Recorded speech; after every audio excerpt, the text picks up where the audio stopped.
The previous lecture we did talk about how Buddhism began, right? And today I would like to take you deeper to the discovery of the Buddha. If we want to study the teaching of the Buddha, where should we start? If you are new to the teaching, or if you want to recommend your friend who just start to learn the teaching of the Buddha, what sutra, which book, which teacher? Okay. Dhammacakka, right? Okay. Which is good. It's a good start to start with Dhammacakka. But as a Buddhist monk, we should know more than that. So tonight I'm going to take you deeper what exactly that the Buddha discovered beside the Four Noble Truths. An unexamined life is not worth living. I couldn't agree more. If you don't reflect, if you don't examine your life is not worth living, according to Socrates. The Buddha mentioned similar thing. It's better to live one day virtuous, meditative, than a man who lived 100 years. Okay, oppositely. Never reflect on life. Never pay attention of why I do this, where am I going in life, when I'm going to be enough, how am I going to spend the last phase of my life. This is interesting. This is the world that we're living in, right? The earth is here. We are in the solar system. The solar system, in all of this, they circulate to the sun as a center, right? And we are here, 7 billion of us are here on this planet Earth. And one time, NASA, they sent the Jupiter, okay, the spaceship, go to the very end of the solar system here, and then look back to the Earth and take the picture. This is what they found. We are here. This is the planet Earth, looking from the very end, the edge of the solar system.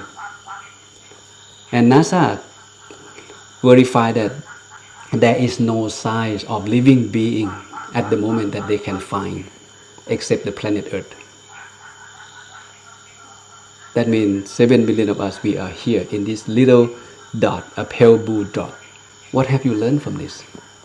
If you think you are so important, you want to accumulate things, you want to take advantage of people, I'd like you to think again. We like a little bacteria. We mean nothing in the universe. We cannot be bigger than the nature, right?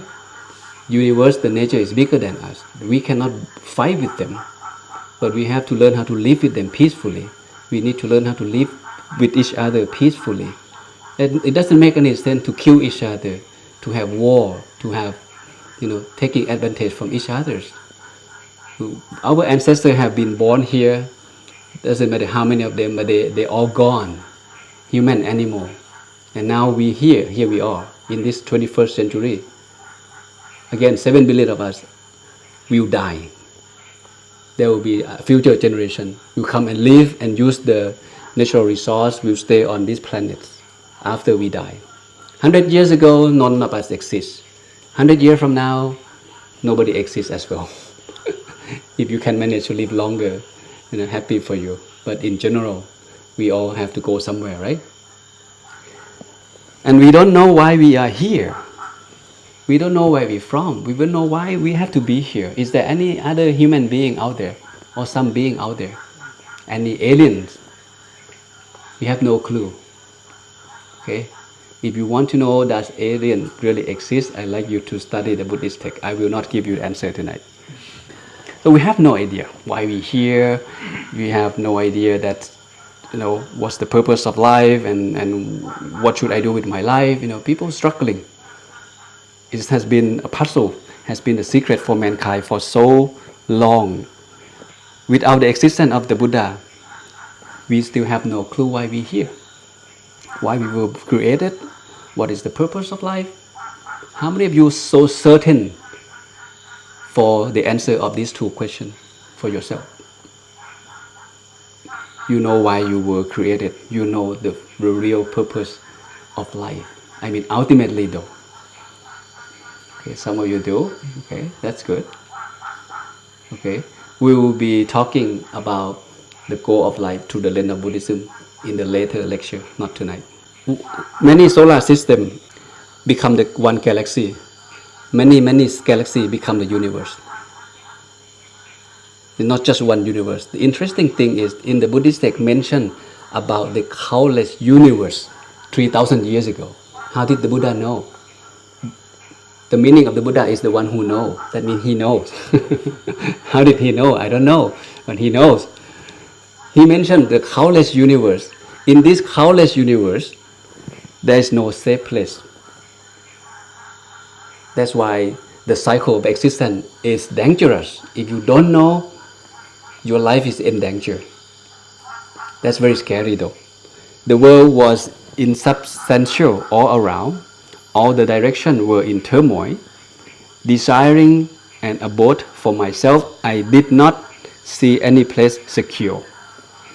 There's no safe place. Wherever you want to be born, it's still considered unsafe, insecure.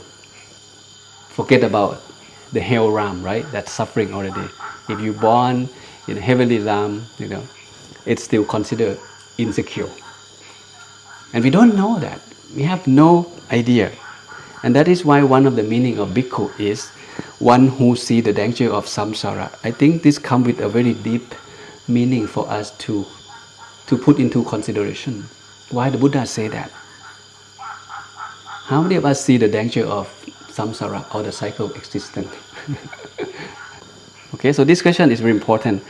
It's good if you can find the answer. If not, keep on fighting, okay? So I like to start off with this movie. I believe you guys have seen this movie already in 1999, right? The movie about the Matrix. Do you want to know what it is? The Matrix is everywhere. It is all around us. Even now, in this very room.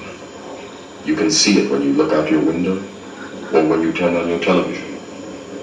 You can feel it when you go to work, when you go to church, when you pay your taxes. It is the world that has been pulled over your eyes to blind you from the truth. What truth?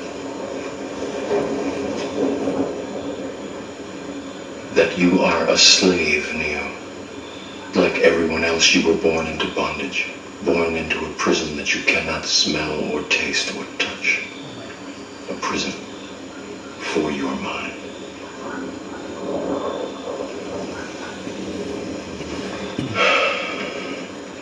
Unfortunately, no one can be told what the Matrix is. You have to see it for yourself.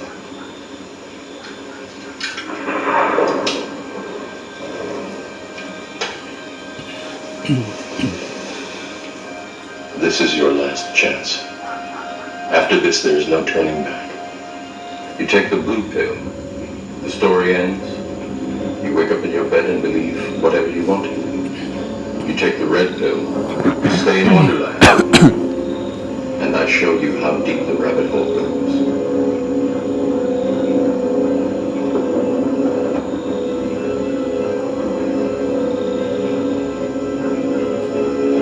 Remember, all I'm offering is the truth, nothing more.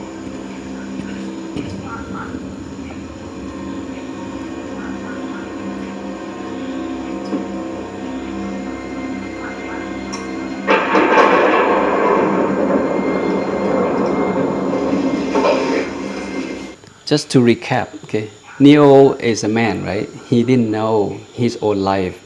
He was kept in this part. Every human being were kept in this part and drained as human being is the battery for the machine, for the robot, for the gigantic computer system that ruin the human civilizations. And they feed information to the human mind. They wake up, they feel like I'm going to work, my name is Neo, I have wife, I have children, I can go to the party, I go play baseball, I can go shopping, vacation. But the reality is opposite.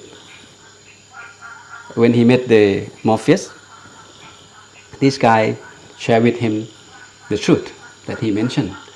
You have to make a decision whether you want to go back to your comfort zone, remain in the blissful ignorance and illusion, you take the blue pill. But if you like to do something extraordinary, something special, you take the red pill, you embrace on the painful truth. I really like this word, the painful truth of reality. And this movie is considered a Dhamma movie. The word that he said is exactly what the Buddha said. We are enslaved to something, but we don't know that we don't know. And that's point to the word ignorant or avijja in Buddhism. It blinds us from the reality, from the truth of life. This is what the Buddha discovered. The Buddha discovered that we have body and we have the mind, right? The Buddha discovered something inside the mind. There is something called the defilements. Greed, hatred, illusion is like the three viruses that come with us the day we born, is will go with us after we die. And this forces us to behave wrongly, unwholesomely. And it creates the karma that we create. We come with the result that keep us trapped in the realm of existence. And we have no idea. The Buddha revealed the secret this to humans. 45 years of his teaching career. Whoever he meet, he talk about this. This is his main teaching. To let people know the truth. The world is enveloped in ignorance. The world is us as human being, as individual, is enveloped in ignorance. And dukkha is the great fear. So we should fear dukkha. Wake up, gentlemen. Fear dukkha. You guys are enveloped with ignorance. Not only that, the world, which is us again, is lack and hungers and enslaved to thirst. Thirst is the defilement, is ignorance, is tanha. This is what causes us suffering. How many of us know that this guy caused us suffering? How many of us know that we born with ignorance or avijja? What is avijja? Avijja is like a man, a blind man. His perception is being distorted. He don't see things the way they are. He don't see the truth as it's supposed to be. That's why we behave wrongly. And that causes us suffering, is the root cause of suffering. And we don't know that we don't know. If you look at the chicken, if we give the definition of ignorance or avijja as we don't know the reality of life, we don't know the truth of life. Does chicken know why it's there? Why people give them food? Chicken may feel like I have freedom. I can go, I'll climb up the tree, I can come back, I can get married, have children, I can walk my children to the right field, come back and sleep. Tomorrow go out again. My life is good. You being raised to be killed. You will be food for human being one day. And you don't know that you don't know that. People will kill you. They don't give you a free food. Nobody raised you for fun. Whatever they give you for a purpose. But chicken doesn't know. They don't know why they're there. They don't know why we take care of them. What about us? What about you? What about me? Do you know why we're here? Do you know that you are trapped? You are the prisoner. You are in prison. The prison of samsara, or the cycle of existence. Huge. It's a huge prison, and we don't even aware that we are in prison. How can it possible I'm in prison? I can travel, I can go to America, I can come to Thailand, I can get myself education, getting married, have kids, this and that. How come the Buddha said you are a prisoner? Don't take his word lightly. Think. Because the Buddha, he is awakened person. This is what he discovered. House means us as a body. This life are impermanent. On and on, life after life. I have been searching for the house builder. Painful is birth again and again. I have seen you. Now I have seen you. After his enlightenment, the Buddha proclaimed that I have seen you, house builder. Who is the house builder? You won't build a house again. You cannot build a house for me again. Your rafters are all broken. Your ridge pole is shattered. My mind is released from limit. In this very life, it will dissipate. So the Buddha discovers something very profound. Very profound. That, hey, I have been a prisoner for a countless lifetime, and somebody keep me here in the cycle of existence. No matter where I will be reborn, it's still considered insecure. As long as I still have ignorance in my mind, I'm going to have to keep reborning for a very long time in the cycle of existence. Now I found you. You cannot build the house for me no more. Who did he find? Huh? What? Tanha. Okay. Prison builder. Okay. This is interesting, right? You may hear the word the Mara. You may hear the word Tanha. You hear the word Avijja, ignorance. This guy is the house builder. We don't know who they are. We don't know why they do this to us. We have no idea. And this is called ignorance. It's quite scary, right? If we know that we are here as a prisoner, this is a painful truth. Whether you like it or not, you are the prisoner. You don't have to believe. This is not for you to believe. It's the information for you to think, to reflect upon your own life. Just like the chicken. They doesn't know, right? They don't know why they're here. They feel like it's good, freedom. But at the end of the day, you will be killed someday. You are raised to kill. So the Mara, okay, has no sympathy to all of us. They kill us all equally. Men, women, children, doesn't matter. We all have to be killed one day. And the good news is, the Buddha not just discover, this painful truth. He gives us the solution of how can we deal with this as well. Like this picture, right? In one short teaching that Luang Pi already mentioned, this one is a short sutra, but it's get to the point. If you follow these three, practice, you will be safe from the house builder. You train yourself to be an ethical person. You develop the mind to mindfulness and meditation practice, and you develop wisdom. Then you can untangle this tanha or tangle mess. Your life will be safe.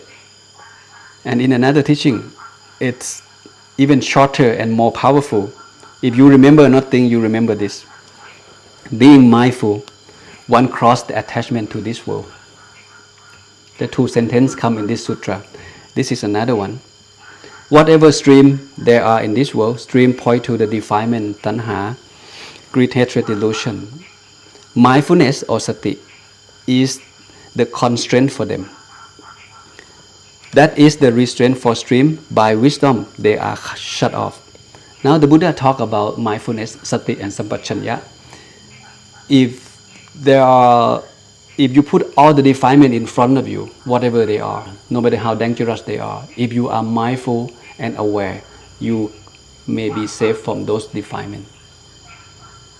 That's why sati and sampajanya is a very profound foundation that every single one of us must cultivate. If you don't have good meditation, you come back and ask yourself, how are you doing with your sati and sampajanya, with your mindfulness and with your awareness? Is there an English word for sampajanya? Awareness or clear comprehension. Thank you. Nibbana is the final destination that the Buddha discovered, and he points us to about this experience. Everyone can achieve the supreme happiness. His name is Nibbana. If you're following these three principles, three practice, you can get there. Okay? With all of the teaching, it is said there are 84,000 discourses that the Buddha teach that kept in the Buddhist text. But everything that teach, in that text can be summarized into three groups: the group of sila, the group of samadhi, and the group of panya. Okay, that's easy to understand. We come to the first teaching of the Buddha. If we are asked what exactly that the Buddha discovered, because Dhammacakka is the first teaching, after the Buddha achieved enlightenment, he tried to locate who should he teach. Oh, the first two teachers passed away. So he was thinking of these five ascetics who took care of him while he was torturing himself for 6 years. So he located them and he go find them. And he gave the first teaching ever to the first 5 students. What happened in that teaching? One of them were able to follow the teaching and achieve the first level of enlightenment, become Sodapatthana or the stream entry. But the rest still did not achieve anything. The Buddha gave the second teaching. It's called Anattalakkana Sutra, the sutra that did explain about self and non-self. And at the end of the second teaching, all of them achieve Arahant, become an Arahant, fully enlightened. So that means the first and the second teaching is very crucial. They are very crucial to get to know the principle of the teaching of the Buddha. My suggestion, start off with the first one, the Dhammacakka. Okay, follow to the third teaching, the Anattalakkana Sutta and the Fire Sutta, the three sutta in a row. And then finish by the last sutra, the last teaching of the Buddha, which is Mahaparinibbana Sutra. And it's considered the longest teaching of the Buddha that kept in the Buddhist text. So if you start off with the first one and you finish with the last one, you get the idea of every teaching that the Buddha teach. The first one, imagine that if you just achieve something, you discover something, your memory, your experience is so vivid, right? So fresh. So I want to share right away. That's what happened. The Buddha was so young. He was 35, 36 with that achievement, right? He enlightenment at age 35. He was so young, but he died at the age of 80. 45 years of his teaching career, he accumulated all kind of experience, meet with all kind of people, teacher, king, villager. But the last teaching is summarize everything that he teach, all kind of experience that he had, into one teaching before he died. So I suggest start from the first one and go all the way to the last one, and you see the whole picture of what he wants you to know, what he wants us to understand. The Dhammacakka is the first teaching of the Buddha, and that's what the Buddha discovered and shared with the first 5 students.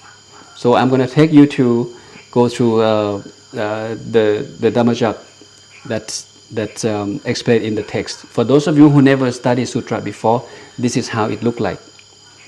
Bhikkhu means monks. And these two extremes should not be followed by one who has gone forth or ordination, okay, from home to homelessness. What are those two? The first one is called the pursuit of sensual happiness, okay, or sense pleasure, which is non-beneficial. And the second thing, the pursuit of self-mortification, okay, they are also unbeneficial, painful, ignoble, unbeneficial. The Tathagata, the Buddha himself, has awakened to something he named the middle way or Majjhima Patipada, which give rise to what? To vision, give rise to knowledge, lead to peace, super knowledge, and to awakening to Nibbana. That's what you see in the text. I will explain a little bit more in a moment. In the second paragraph, the Buddha said, and what bhikkhu is the middle way? Now he explained to, keep in mind that the Buddha explained to these 5 students. This teaching, he explained, he teach these 5 students. And also keep in mind that these 5 students, they are an advanced meditator. So if you study just Dhammacakka, you may not get the whole detail, because the Buddha did not explain in detail. Why? Because the student is so smart. He said, this is the middle way, awakened by the Buddha himself, which give rise to vision, give rise to knowledge, lead to peace, and to Nibbana. It is the noble eightfold path. This is the middle way. And the Buddha explained, right will, right intention, right speech, right action, right livelihood, right effort, right mindfulness, and right concentration. These are the 8 factors listed in the eightfold path, which we will discuss about this later on. But I just want you to see what's appear in the text in case you go back and study by yourself. Again, when it's come to Sutta Study, it's nothing fancy, it's just the text. Okay, sometimes you may feel boring, okay, but you have no other option. If you really want to know what the Buddha teach, you need to go through all of these texts. No picture in the text. So one page after another page. At the end of the teaching, Anya Gotanya has awakened. He can follow the teaching of the Buddha. He fully understood. He achieved the Sodapatthana or the stream entry, become Sodapatthana. Now let's zoom into what happened. People practice. There are 2 common ways that, when it comes to spiritual developments in the spiritual market back then during the time of the Buddha. People either practice sense pleasure or aesthetic system torture themselves or self-mortification, hoping that doing this, their mind will be liberated. There are two ways. Nobody mentioned about the middle way before. The middle way is not something in between, okay? That's a mistake. Middle way never exists. The concept of the middle way rise above these two concepts. It's nothing in between. The Buddha discovered the middle way, which he pointed to the eightfold path. If you really want to be fully liberated, you must let go those two practices and follow the middle way. It's the only path that takes you to Nibbana, fully liberated. And there are reasons why people, practice sense pleasure. There are reasons why people practice self-mortification. That's something in detail that, if you really want to know, you need to go find the answer. There are details about this as well. Anyway, it is the path that making for vision. To me, this is the Buddha give the formula of how can one achieve Nibbana already. We just chant, right? Jakku karani. Jakku mean vision. Yana karani. Yana mean knowledge. Okay. Upasamaya conduce to calming. Apinyaya super knowledge. Sampodhaya awakening. And Nippanaya Nibbana. That means before a man can achieve Nibbana, this is the step that you need to develop.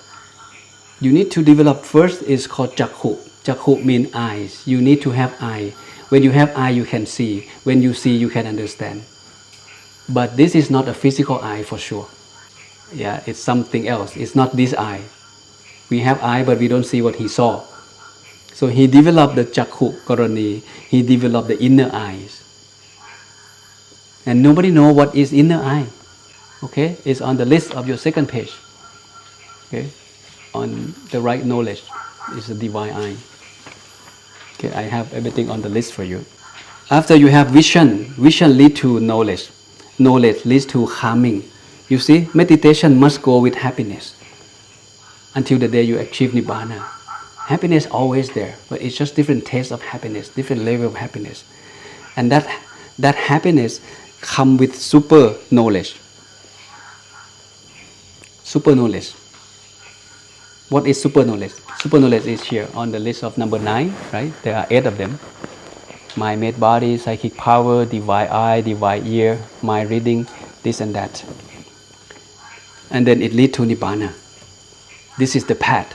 This is the path. This is the eightfold path that leads to Nibbana. But before we get to Nibbana, we need to develop a certain equipment, certain tool first. If you want to study bacteria, you need to have microscope, right? How can you study bacteria from your physical eye? You can. You need to have microscope. When you look through the microscope, you can see what size, what shape, how many legs of bacteria, what color.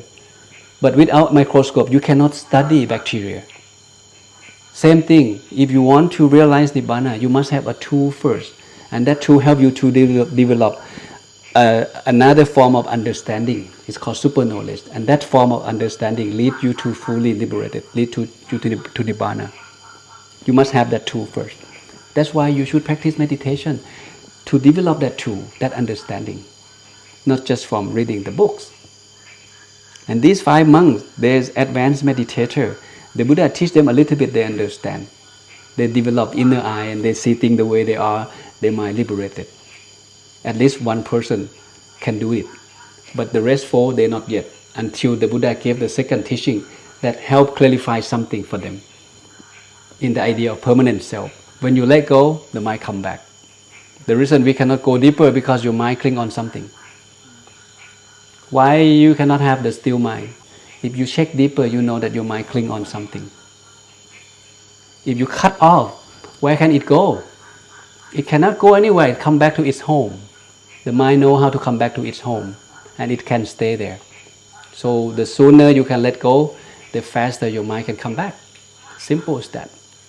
But simple doesn't mean easy. You can sit for 1 hour, the mind still outside. It doesn't mean easy, but that's how it works. My question to you is, I'm sorry, let me finish this. When mind, knowledge and vision, so his understanding, after he developed the eye and he seeing the way they are, he sees things the way they are, okay, the knowledge and vision of these 4 noble truths as they really are, was thoroughly purifying. Then I claim to have awakened to the unsurpassed perfect enlightenment in this world. So this gives us another understanding that every single Buddha, without make known fully of the Four Noble Truths, he cannot proclaim that he achieved enlightenment. He just cannot. If you look for the reference, this is what the Buddha explained in the sutra himself. Without fully understood the Four Noble Truths, okay, the 12 round and three aspects, which we will discuss tomorrow. Tomorrow we talk about the Four Noble Truths. Tonight it's about what exactly that the Buddha discovered. Just give you an idea. So without fully understand the Four Noble Truths, the Buddha cannot proclaim that I have achieved enlightenment, the perfect enlightenment. Okay, so the Four Noble Truths they are very important. They are the essence of the teaching of the Buddha. If someone wants to realize Nibbana, you have to realize the Four Noble Truths fully. Most Buddhist people take Four Noble Truths very lightly. I know Four Noble Truths, okay, Dukkha, Samudaya, Nirodha, and Magga. You can go to take exam and you get the full score. But your life still filled with suffering. That means you don't really know the Four Noble Truths. If you know the Four Noble Truths, you will be a happy man that walks down on this planet. People said, Buddhist monk is the happiest group of people in this planet. Don't you agree? At least two reasons, right? Monk's life is a freedom life. You don't have anything to be worried. Food, clothes, shelter, medicine, all this taken care of. If you cannot be happy as a monk, I don't know how can you be happy in this world. You don't have to pay the bill. You don't have to raise your children. You don't have to pay the credit card. Why can't you be happy? That's number one reason. And the second reason is your teacher, they point to the Buddha. Your teacher teach suffering management. You become a monk, you follow his teaching. And your teacher teach about suffering management. That means you know how to manage your suffering. That's why you should be a happy person. So these two factors together, why can't you be happy? So ask yourself. Yes? What are the 3 phases and 12 aspects? Okay. Since you asked, this is the one. The first phase, okay, there are 4 items on the list, right? Dukkha, Samudaya, Nirodha, and Magga. 4 of them need to be reflected 3 times. That's why it's called 3 round and 12 aspects. First, Dukkha. This is Dukkha. And Dukkha should be understood. Now Dukkha, I have fully understood. This is 1 round. This is the cause of Dukkha. And the cause of Dukkha should be abandoned. And I have abandoned the cause of Dukkha, which is Tanha. And this Dukkha or this Tanha, okay, can be ended. Okay, it should be realized that it can be ended, and I have realized that. And there is the path that leads to the end of suffering. And they should be developed, and I have developed them all. So all of this is called 12 round and 3 round and 12 aspects. So we have responsibility for each noble truth, which most of us, we don't aware of this. Just give you a quick example. The first one, Dukkha. The responsibility of Dukkha is to be understood, not to be suffering. Dukkha or problem is to be understood. How many of you actually realize that Dukkha is for understanding, not for being? For us, when we don't like something, we get angry, right? When we sad, we cry. But the Buddha said, no. Your job is to understand it and figure out what caused that and fix it, remove it. But that's why the Four Noble Truths is deep. It's considered advanced. It's not the basic teaching. The Four Noble Truths fall into the category of vipassana, not samatha. It's deep.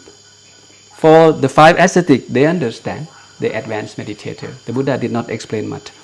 If you go to the text itself, that's what you can find. Nothing much you can find in the Dhammacakka, because the Buddha teach the advanced student. You need to find some other sutra to explain what the Buddha means by the eightfold path, by dukkha, by tanha, by samudaya.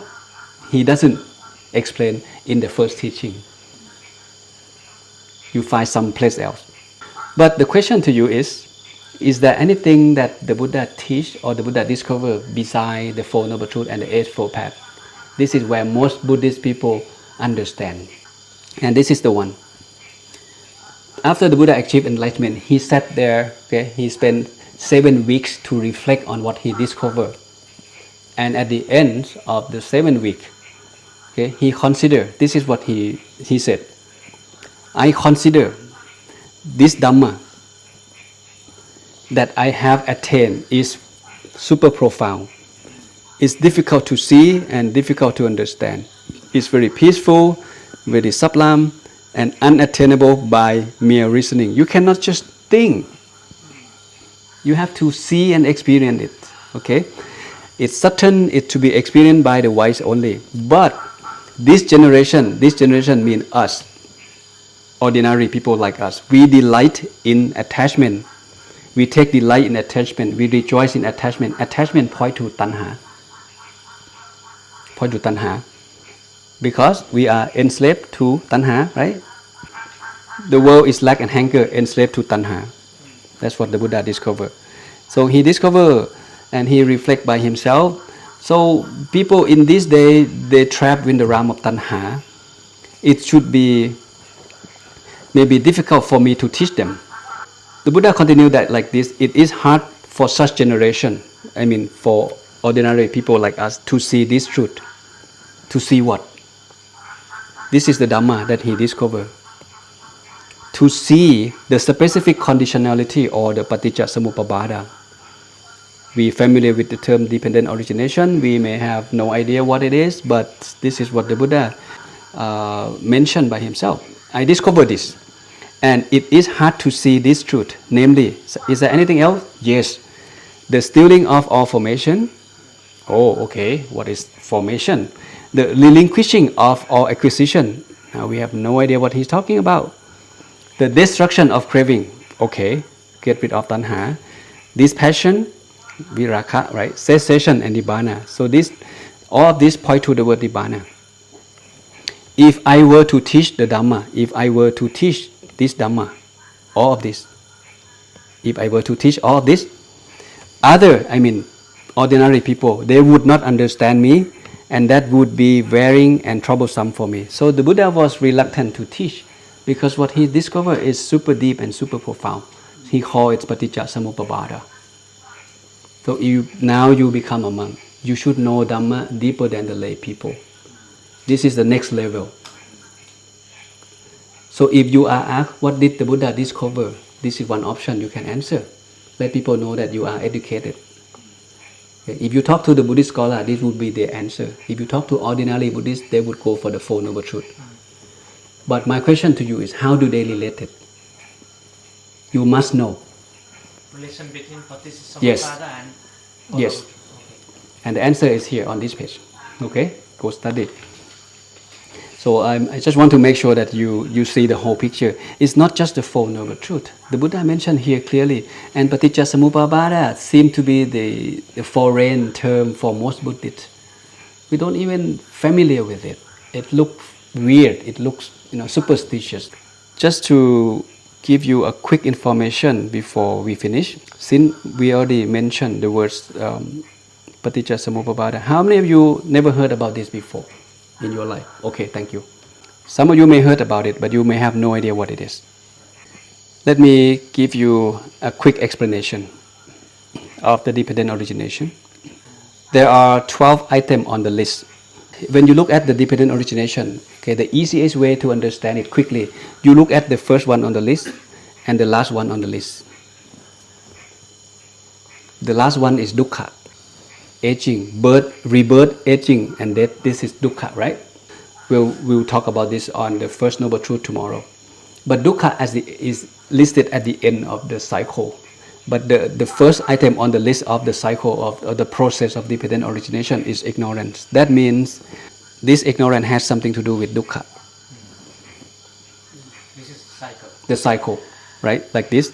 Ignorance is here, avijja is here. This is the first item. And the last item is here. So all of this, all the way through the process, at the end, it gives us suffering. So the starting point of suffering is ignorant. I just want you to see that this is the process. We can call it the dukkha formation. When we understand how dukkha formulate, what causes dukkha, then we can do something about it. right? But if we don't know the process, we don't know how to deal with dukkha.